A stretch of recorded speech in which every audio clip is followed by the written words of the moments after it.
have the same effect on you because you listen to it and then just imagine you just want to shoot something. Yeah. Well, let's go ahead and get started.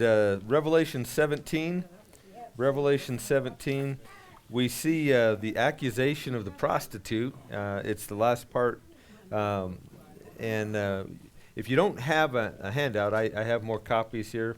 And we'll go over, let me review kind of quickly what we've looked at. So, chapter 17 it's about the destruction of the final world religion. There will be a world religion. People have been talking about that for ages.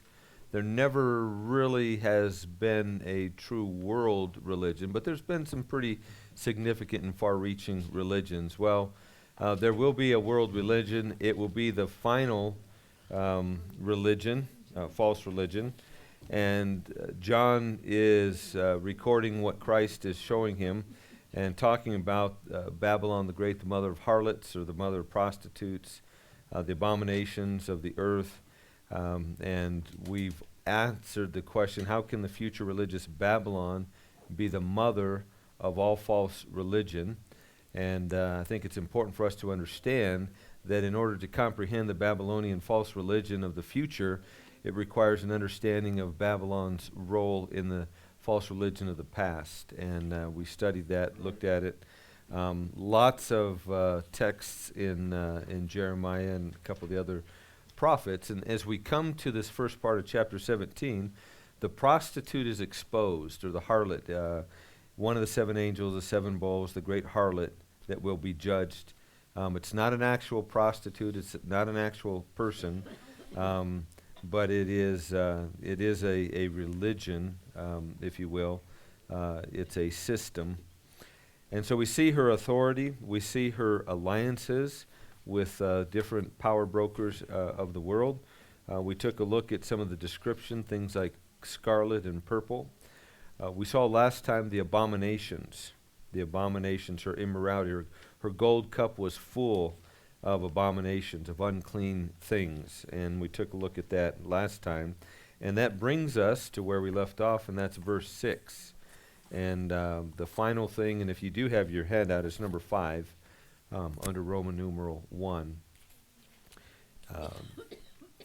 And so verse 6, and I'll read a couple more, but I'm going to jump right in with verse 6. We're pretty familiar with the text. And I saw the woman drunk with the blood of the saints, the blood of the martyrs of Jesus. And that ends this opening paragraph where she and her alliances have been described. And like many prostitutes, this woman was drunk, but it's not from drinking alcoholic beverages. And in a rather graphic indictment of her, she is indicted for her murderous persecution of God's people. This Babylonian prostitute is described here in the verse that we're looking at as drunk with the blood of the saints and with the blood of the martyrs of Jesus. And some of your texts, they may even use the word witnesses. And so the saints who are witnesses, and I won't go down the cul-de-sac, but I have to make a comment. I feel compelled to make this comment. There are many saints today that are not witnesses, and we need to do a better job. I'll leave it at that. How's that? There's a lot of saints who aren't witnesses. Well, these saints were witnesses, and they were willing to die for their faith, and they did. And she was drunk. John describes on their blood. In history and in certain genre of writing, lust for blood. I mean, this is a phrase of violence. It's used to describe those who have a murderous appetite to kill. And that's how we would best understand what's being described for us here in verse 6. There are some people, some commentators, who see the saints and the witnesses as two different groups. You have the saints and you have the witnesses. And they do see them as two distinct groups. And how do you think they see them? you're right. The first group they see as Old Testament saints. The second group is New Testament saints. Well, that's pretty random. And the text really doesn't support it. Although I've heard it, I've read it, that's a little bit of what I have probably been taught. But more likely, the two descriptions refer to the same group. And that same group, these are God's people throughout history. These are all of God's people throughout all of God's history. And the important thing, and this is the principle or the key point here, is to understand that false religion, and it's represented by the prostitute here, is a murder. That false religion is a murder, and false religion has killed millions of believers over the centuries. And there is a whole lot more we could say, much of it you're aware of. But the history of the church has demonstrated that apostate Christianity, in its persecution of those who hold to the true faith, have created great turmoil. Have you ever heard of something called the Spanish Inquisition? Yeah. Have you ever, there's just been a lot of times when it's the apostate Christianity that persecutes the true church, if you will. The world, and while this happens, the world becomes drunk with lust for her. And again, I think we understand the use of the word prostitute or harlot here. And so the world becomes drunk with lust for her. The prostitute becomes drunk with the blood of God's people. And the vision is so appalling. Notice John's response. When I saw her, I marveled greatly. Or some of your translations may say, I wondered. Pause for, it's a simple sentence. We probably just kind of read over it. But the rest of that verse that starts the next paragraph is John's response. When I saw her, this prostitute, this false religion, I marveled greatly. I wondered. I was awestruck. I couldn't believe it. You can probably add a lot of different adjectives. But John goes on and God does not want him to be puzzled by the relation of the beast to this beautiful yet bloody woman in the vision. The angel was about to explain to him the mystery of the woman. And you get down to verse 18 in particular, we need to look at that. The mystery. The woman represented a false religious system. The woman represented a false religious system, and the beast was the Antichrist. And the reference, if you go back a few verses, the reference to the 7 heads and 10 horns in verse 3, and you remember back in chapter 13, the same thing. What he did not understand, what John did not seem to understand, was the connection between the two figures. So John, in a previous vision, it was revealed to him that the whole world would worship Antichrist. You go back to chapter 13, the whole world is going to worship Antichrist. But this woman, this false religion, this seems to be something different. And that may have been what raised the question in John's mind as to how the woman fits into the picture. Because, particularly, how is the beast that carries her? What's the connection here? Because he was, in chapter 13, told that the Antichrist would be worshipped. And now there's this false religious world system and this prostitute on the beast that represents false religion. So let's skip for just a moment the angel's next several verses. If you skip over verses 8 through 14, we'll get back to them. Go to verse 18, and here we see, and let me read it for us. And the woman that you saw is the great city that has dominion over the kings of the earth. So God is making it very clear. This is what you saw. So there's no question interpretively what is meant by the woman. And so looking at this first paragraph and then looking at verse 18, we understand what this woman represents. Some of those who view the great city, and we talked a little bit about Babylon, looked at the map, some other things, identify it as Rome. We've talked about that, right? Because of the 7 hills. Rome was set on 7 hills, and if you've been in church, as I have, you probably heard it as a kid. The Antichrist is the Pope. I've heard the Antichrist is the LDS prophet. I've heard, but the Pope, Catholicism is a big one because Rome on 7 hills and Catholicism, if you don't understand it, Catholic means universal. That's all it means.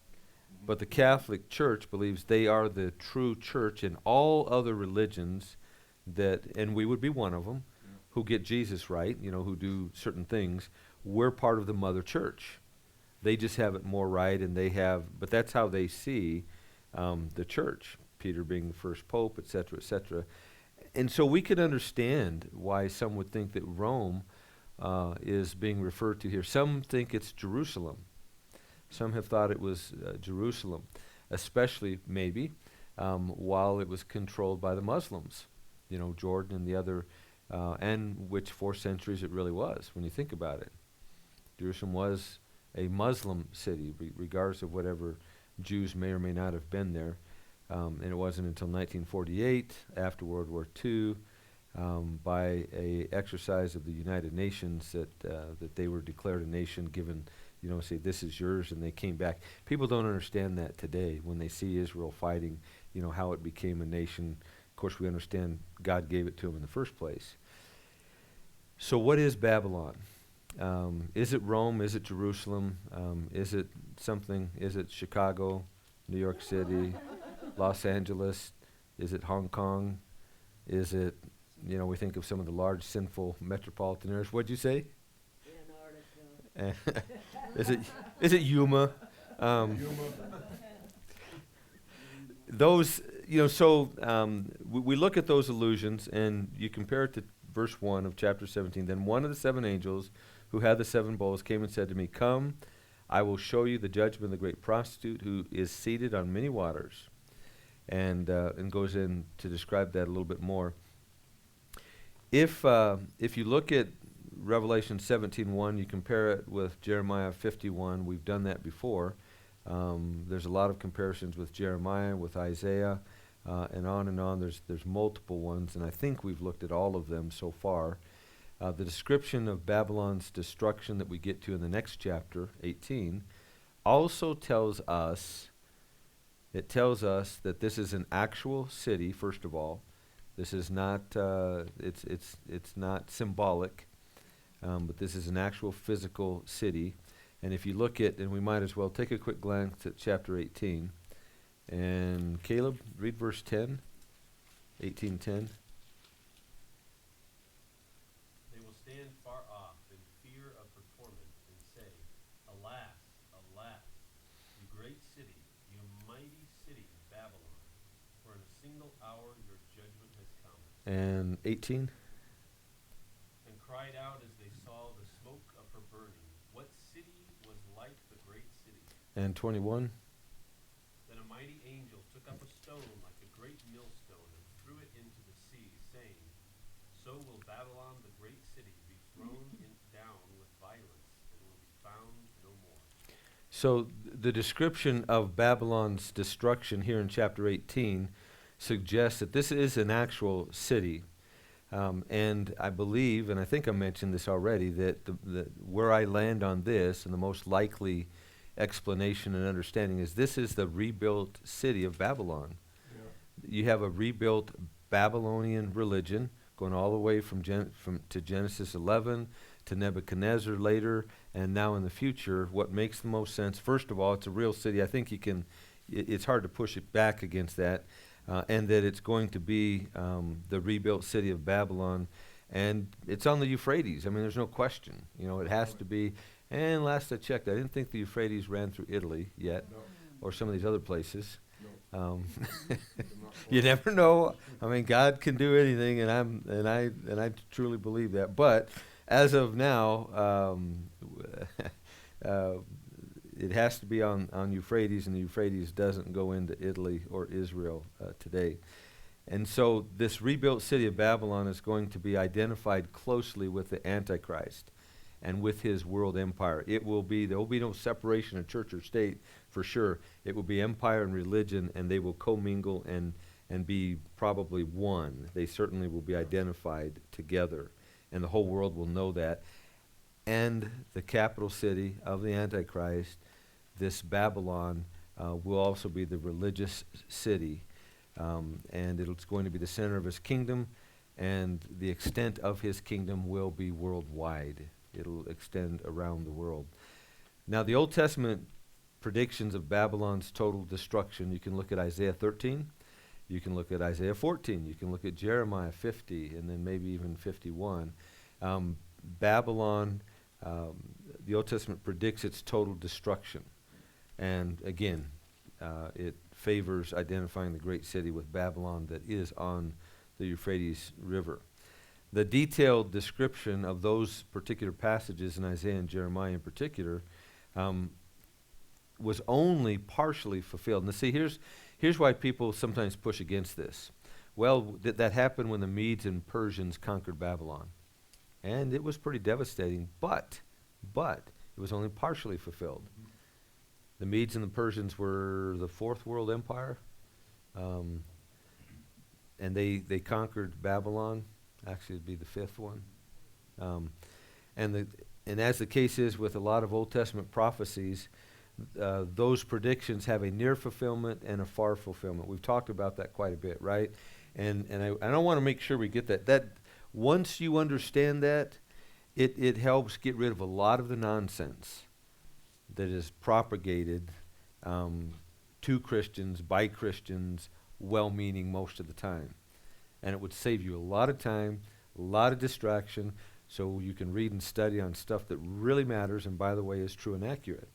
So is there anyone that doesn't understand when we talk about near and far fulfillment? And we can give an illustration of that. Scripture's full of it. Does everybody understand? So, all right. Kathy says no. She's honest. Some of you aren't sure, because if you don't say no, I'll assume you know how to do that, and I'm going to call on you to explain it. I'm teasing. Okay. When you look at prophecy in Scripture, there is almost always, I don't know of an exception, I'm sure they exist, I'm sure I've read it and I thought, that was a local, that seems to be fully fulfilled this time. But sometimes when I see that, I say, okay, I wonder if there is a far fulfillment. And so you look at prophecies, and so often in the Old Testament, there is a near application. Yeah. So, for example, the destruction by the Assyrians, or the Babylonians in particular, we could add the Medes and the Persians, but especially the Assyrians and the Babylonians.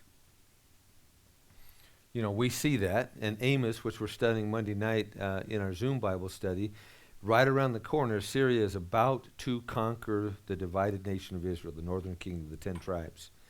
And God is warning them, but it's the last warning. And they don't know that knocking on their door is the end, their end for centuries, even over a millennia. And sometimes when you have these types of prophecies, the day of the Lord, and we have to understand that the day of the Lord, day of God, there's three uses of that. It's not always referring to the rapture. It's not always referring to the establishment of the millennial kingdom or the end of the millennial kingdom. See, it's used, sometimes it may, the general day of the Lord, used first by Amos, is, I believe, this is where you see the near and far application. The near application is what's going to happen here.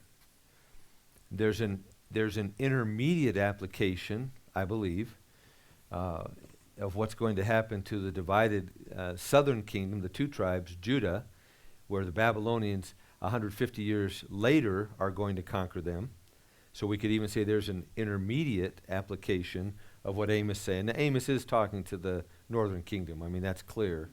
And that is what's about to happen. But certainly you can interpret some of what he says as, okay, in 150 years, Judah, you're going to go through this. And there is the far application, the future application that is future yet for us. Yes. So when we talk about a near application and a far application, we can see that. Now, the easy one because there's a whole bunch of them, I'm sure, and I'm not smart enough to remember them.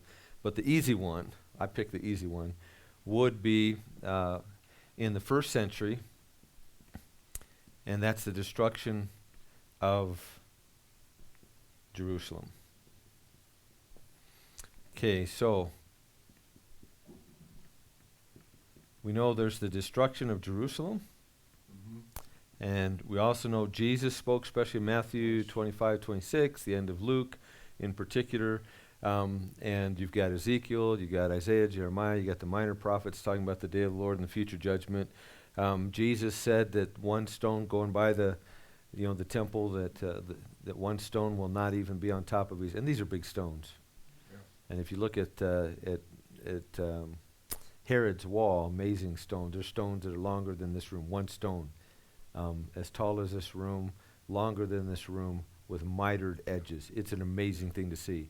And if you ever get there and you can take it, and you get the opportunity, it's limited, to take a tour of the southern wall, and now you're underground, and you're on the ladies' side. They don't let you on the men's side, but you can go to the ladies' side. Ladies are underneath praying, as men and ladies are up top praying. But you'll be amazed. And I don't remember the length. And so, when you think of what Jesus said, that one stone will not remain on top of the other, and that's what happened. It's been rebuilt, and each time, just like modern days, right? The quality goes down, and then you end up with Walmart, Kmart quality, stuff that doesn't last. So, Jerusalem was destroyed in AD 70, and probably 1 million to 1.5 million men, women, and children were wiped out. The Romans surrounded them, wiped them out, huge numbers. We don't think in number. We don't, we look at Jerusalem as kind of this small, and so there are those who will interpret some of the writing of Jesus and say this is what Jesus was talking about when he talks about the day of the Lord. And these are those who are amillennial. We're in the millennium, or the millennium's already happened, and they point to this, and they misunderstand. And this is where a thing, you don't have to remember this word, but it's a cool word, preterism. The preterists believe that the destruction of Jerusalem in AD 70 was the fulfillment of Jesus' prophecy. Not so easily, but once somebody has it in their head, it's hard. There are preterists, and there are partial preterists. And it does influence how they look at eschatology. And generally speaking, and you can't always just pigeonhole everybody because they're nuanced, but generally speaking, they will believe that the millennium has already happened, or it's something that we're going through now, or rather than a distinct and still future event, which, as we've studied, I think is very, very clear. But part of understanding why they believe that, and these are sincere brothers and sisters, these are not quacks and wackos. I mean, there's probably some of them too, like some of us. But, these are people who sincerely believe this, but it does lend itself, or it contributes to other problems. And so that's why we need to be consistent in our hermeneutics, how we interpret, and to interpret consistently eschatology. And so understanding, and don't forget it, I'm getting to you in just a second, Antoinette, understanding near and far application helps us understand, especially when you read the Old Testament. And it also helps people from planting their flags. This is definitely future, and this is going to happen, and let me tell you what God, and they set all the way up to setting dates and things like that. So, Antoinette, question or comment? Oh, yes, I do have a Please. good question. On the destruction of Israel, how do you fit the scenario of God coming to fight for her? How do you fit that in the timeline? And you're talking about in the future time. In the future time when the destruction of Israel is, and God comes back to fight for her, and they all see how. And you're talking about the Battle of Armageddon at the end of the no idea. tribulation? Okay. So, as we understand it, and I think some of it's clear, and of course some of it there's a mystery we embrace, the attention that we keep. At the end of the tribulation is the Battle of Armageddon. And at the Battle of Armageddon, Jesus will come. I believe that's where he comes on the white horse, and he comes and he will conquer All those in this, and you think about it, these are human beings, and these theoretically could be people we even know today, or that are in the news today. I mean, theoretically, if the trumpet sounded today and the rapture began, these people survived for 7 years, these unbelievers, then that means that we actually, could see, and of course everybody could say the same thing. And so these people that would reject Christ in the millennium, in the tribulation, will fight against Jesus if they survive. Now, 3/4 of them are going to be wiped out. Most of the world, all the devastation, and I know I've said this, and I hope I'm not being melodramatic, nor that you think I'm being melodramatic. I think that there's no way that we can even come close to recognizing what's being described here. But you think of all the destruction, wildfires, the hurricanes, the earthquakes. I mean, you put everything together, you multiply it by a very large number, and we won't even come close to understanding. You talk about the problem in the ocean and the fish dying and this and that. You talk about now they got oil. I mean, put it all together, and we can only maybe, I think, begin to imagine what it's going to be like in that latter half of the tribulation when all the world is affected, 3/4 of the world is wiped out, as people say the elite are trying to do now, right? They want 500 million people in the world, and that's all that we want, they say, rather than 8 billion, so they need to get rid of 7.5 billion people.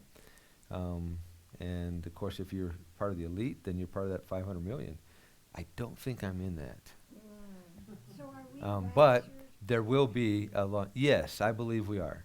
Like when you were saying in 17, I thought it kind of bothers me a little bit, but those who dwell on the earth, whose names have not been written in the book of life from the foundation of the world, will be astonished when they see the beast. Yeah. You won't be here. So are we raptured? before Yes, that? I believe. Well, it depends. I think you and I think probably all of us here believe in a pre-tribulation rapture, at least a mid-trib. I don't know if there's any mid-tribbers around. I'm a Um, mid-trimmer. Okay, you are. Okay. And, and I think that there's no way in the world that anybody with half a brain, and I shouldn't say that anybody could read Scripture and not understand, and the character of God. If the coup de grace is a character of God, removing His bride, His bride. Right. that which He loves, Yes. that there is no reason. It's inconsistent with the character of God and the adjudication of sin that's already taken place to leave saints here. Yeah. And when I hear brothers or sisters and I read that, I just, and usually you don't. Number one, they don't want to know. They don't want to know the truth if they don't know the truth. They think they know the truth and they want to listen. But you want to say that it is absolutely contrary to the character of God. But don't Christians suffer today? There's a lot of Christians For sure. who are losing their lives and have to go through that. Yeah, But and always have. Be ready. That's Oh. all I'm saying. Be ready. Yeah, Have always have. But you see, the purpose of the tribulation is to prepare for the millennial reign, and it is to judge. That is we have not experienced the judgment of God. And some would even say, do we even experience the judgment of God on a day-to-day unbelievers? I believe we're still in a period of grace, even though there is the consequences of the fall. Absolutely. And that's where the sin and the suffering and the evil come, and it is horrific. But God is not judging yet. Anything that happens is not God's judgment, it's the result of the fall. But in the tribulation, it is judgment. And it is the judgment of God, the wrath of God being poured out on unbelievers. So therefore, that all the more tells us that believers will not be present in the tribulation. Whether you go at the beginning or halfway through, or pre-wrath, we won't be there. And I think that generally evangelicals, that's where most evangelicals fall today. Even though, but at the end of the tribulation, that's the battle of Armageddon. That is the second coming, the second advent. The second advent is not the rapture. We call the rapture a second coming. We call the beginning of the millennium a second coming. Both of them, the problem is that's created a lot of confusion because the second advent has to be to the earth as the first advent, Christmas. We celebrate, we probably shouldn't say Christmas, that's a very pagan term, but we can celebrate the birth of Christ. That was the first advent. Second advent is when he comes to reign. And the rapture, we meet him in the air. Those who are alive and remain shall meet him in the air. So at the end of the tribulation, he does come, and I believe that is the description we read back in about chapter 6, give or take, and we see him on the white horse. And of course, that gets confused with the Antichrist because there's Antichrist on white horse too. But it's pretty plain. You just, again, these 21 fairly short chapters are pretty clear generally. The problem is we want to know what we can't know, and we make up stuff, and of course, and then as Christians have done, if it fits, if it fits, oh wow, if it fits what I see, what I feel, what I know, and that's an experiential-based faith, and that's dangerous. And we to interpret what happens to me in light, and I try to add these and that's where we get in, and we do it all the time, right? Are there divine appointments? God is sovereign, yes. He'll never contradict his word. But nowhere, really, in Scripture are we to interpret the events of our life or of our period of history by what we think, what we feel, our culture. We're not to interpret, and that's where we get in trouble, and that's where you get, and it's great reading sometimes. I mean, some of these guys I remember as a kid, and I've told you before, I didn't think 1980 was going to come. I truly believed that the rapture was going to happen in the 70s, that we were done. And you had people like Jack Van Impe in particular, young, very influential, but others, you had Hal Lindsey had written his book a couple decades before already, Late Great Planet Earth. You had Tim LaHaye coming up with his stuff about that time, late 70s, maybe early 80s, but he jumped on the band. And Dr. LaHaye was accurate, and so is Lindsey, and so is Dr. Van Impe in so many ways. But I thought, and much of the evangelical church in America in particular thought, that the 70s was it. And of course, after you get through it, and I'm waiting, and I'm living and doing, I'm not going to graduate college. I'm not going to be married. I'm not going to, but the problem was just what I'm describing. But it was fascinating. I mean, look at this. This is a new thing. This jet, this helicopter, this, wow, and it all fits. Look at what the Commonwealth nations, 10 Commonwealth nations, just agreed to this pact. You remember when that happened? Yeah. And well-meaning preachers were saying, that's right here. And we're saying, yeah, this is cool. I don't think that until the temple was being. Yeah. Yeah. Well, and the reality is there's a whole lot of challenges with it. And that's where, I'm not a fan of, anyway, I just want to be careful. And I want us to be careful. There are so many things that are very clear. And what is clear, Antoinette, to answer your short question with this very long answer, is that at the end of the tribulation, which is the battle of Armageddon, Christ will come and lead the battle where all unbelievers will be destroyed.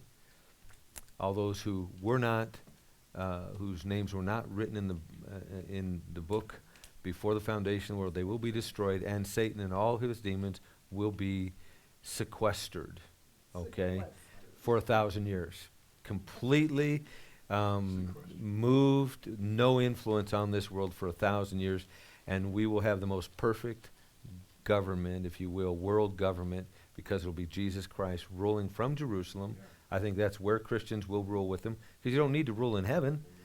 So those Christians, however that works, and that will come, it's the millennial reign. And then we know at the end of the millennial reign, that's the battle of Gog and Magog. That is when Satan and all the demons are unleashed, and they will be finally and forever destroyed and cast into the place that was created for them. And those who reject Christ will join them in that place. That much, what we've said, is clear. Cheryl? Let's go back to Babylon. We know that it was destroyed, and then we know that it talks about the new Babylon, and the new Jerusalem, and how Christ will be coming down in the mountainous wilderness. So, do you think that it's likely that the new Babylon will be constructed on the same site of the old Babylon, or would it just be somewhere on the Euphrates, not on the same site? I like to think that it's going to be the same place, just because it's consistent and it makes sense, and it's historically they've always rebuilt. In the Middle East, they rebuild, they go and conquer and rebuild, but that's definitely not a hill to die on. And then, you do have the redirection of the rivers, but for me, and that's just my personal my preference, is it'll be in the same place. So, why is it that, I think it's Iran, which is where Babylon was, Hmm. Mm-hmm. why is it that they don't let anybody go in there? Is it possible they're already building? And who knows? God, man has his plans and intent, but God always does God's will. God turns the hearts of men and women in a direction that pleases him. Like a river, he turneth whithersoever it goeth. And we see it time and time again where man is exercising their plans, maybe building or whatever, and God's saying, yep, you're getting that ready for me, or you're getting it ready for this. They have no idea. It's not their intent. But it's entirely possible. And it is fascinating that the most closed nation in the world, and I think more closed and less known in many respects in the world, is Iran. Even more so than North Korea. I think North Korea, as closed as it is, I think we know quite a bit about it, and there's not a whole lot of secrets. Plus, all the people that defect from North Korea, out of North Korea, we have a pretty good handle. But Iran's a pretty, even with the inspectors going in and all the rest of it, it's a very powerful country, even with the sanctions. And so anyway, but yeah, it's fascinating to think and know that that's where Babylon was. Fascinating. But we don't have. Let me see if I can get through. I'd love to read Henry Morse's quote. Is that the first, second, or third? Well, I tell you what, if you want to read a great book on Revelation or Genesis, read Henry Morse. I mean, it's a little well known. And he was my professor, my first year of college. Really? And a dear friend, just a good godly guy. Got to see him a couple months before he died at Shepherd's Conference. But but the Revelation record, which is what I'm quoting from here, Morris, here's this hydrologist, this doctor in hydrology, and that's not the right, great on creation science and really influential early on. But he was a godly man. He knew the Word. Matter of fact, he was part of the group that translated the New King James, and which he really liked. And then he went back to the King James, and then I think he embraced the ESV. But anyway, let me just finish with this quote. It'll be a good place. And this is from the Revelation record by Henry Morse.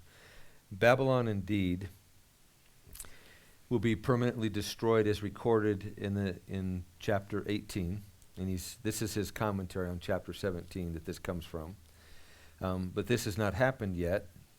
The prophecies of Isaiah and Jeremiah also refer to this future destruction, not merely to Babylon's present-day condition, as is evident from the following considerations, among others. First, he says, the destruction will take place in the time that the stars and sun are darkened, Isaiah 13. Number two, the city will become as desolate as Sodom and Gomorrah, burned completely with no remains whatsoever, Isaiah 13, Jeremiah 50. Number three, it shall become desolate forever with neither man nor beast entering it anymore. Not a man, not an animal. And that's also from Isaiah 13 and then Jeremiah 51. Fourth, it will be a time of judgment, not only for Babylon, but for all nations. Same text in Isaiah and Jeremiah. Number five, its destruction will be followed by universal rest, Isaiah 14, and peace. And its destruction, number 6, is directly associated also with the casting of Lucifer into Sheol. Isaiah 14. Number 7, he writes, Babylon's stones will never be used in future construction elsewhere, whereas the present-day ruins of Babylon have been frequently plundered and reused in later constructions. And that's what really resonates with me. Again, when you go to Israel, why did they build towns on top of towns? When they destroyed that, practical reason, you had building material already there. And in Israel, there are approximately 14,000 unexcavated tells. Yeah. Of all the tells, you have them all over that are excavated. You can go and see these sites, and they're constantly running into things in Old Jerusalem, because when they have to redo plumbing or sewer, this and that, and then, of course, everything stops, and they come in, and they're finding, we were wrong. The pool of Siloam, it's not where we said it was all these years. It's here. Right. But so those tells, which look like foothills to us Arizonans, but 14,000 are untouched. And the reason is you destroy a town, city, village, whatever, then you rebuild it. You use the material. You kind of level it, and you rebuild. And then it gets destroyed by the next group. And I mean, it's a place of just constant war, right? People coming and conquering. And that's part of why, when you look at Israel, where's all the trees? Where's all the trees that it once had? How about the wild animals like lions and other things that used to roam in Israel? Because we see Israel as southern Arizona, and that is a good analogy today, but it's been destroyed. Let me finish this. And so he goes on. He says, the site of modern Babylon is strategically located at the crossroads of Asia, Europe, and Africa, and is not far from the Persian Gulf. It is also near the world's richest oil fields and has a virtually unlimited water supply from the Euphrates. Those considerations led the famed historian Arnold Toynbee to proclaim that Babylon would be an ideal site for an important political and cultural center. And so the resource, everything you need, is right there in abundance. So you have the commerce lanes. You have water, which is the most important resource by and large. With water, you can build, you can grow, you can do a lot with water. And then, of course, oil, you have that for energies. And if you don't care about the cold climate change, and I don't think that they will, right? Then. Well, we'll pick up here. I want to pick up with, we haven't finished the first paragraph, but I do want to pick up with verses 8 through 14, because in that passage, this next paragraph we're coming to, the angel gives John a very lengthy description of the beast, and that's what's coming up. So the angel's going to say, John, here is what the beast looks like, and gives a pretty detailed description. Father, God, thank you. Thank you for your salvation, your patience, your love. Thank you for giving us minds that we can reason and understand. And Lord, thank you for giving the ability to communicate, language, words to speak, and for writing and inspiring your word. And Lord, you've given us the book of Revelation, as you've given us all the Bible. You've given it to us for a purpose. It seems like the purpose is to encourage the saints to be overcomers. And Lord, my prayer for all of us is that we would be, that we would not be distracted by the things that you do not want us to focus on, but that we would be tenacious, pursuing the truth that you do, and that we would be obedient to apply that truth to our lives for your glory. So, Father, may we glorify you this day in the remains of the day as we go through the afternoon and come into the evening. Lord, may we at the end of this day say that this is a day that you have made. We've rejoiced in it, and we got it right.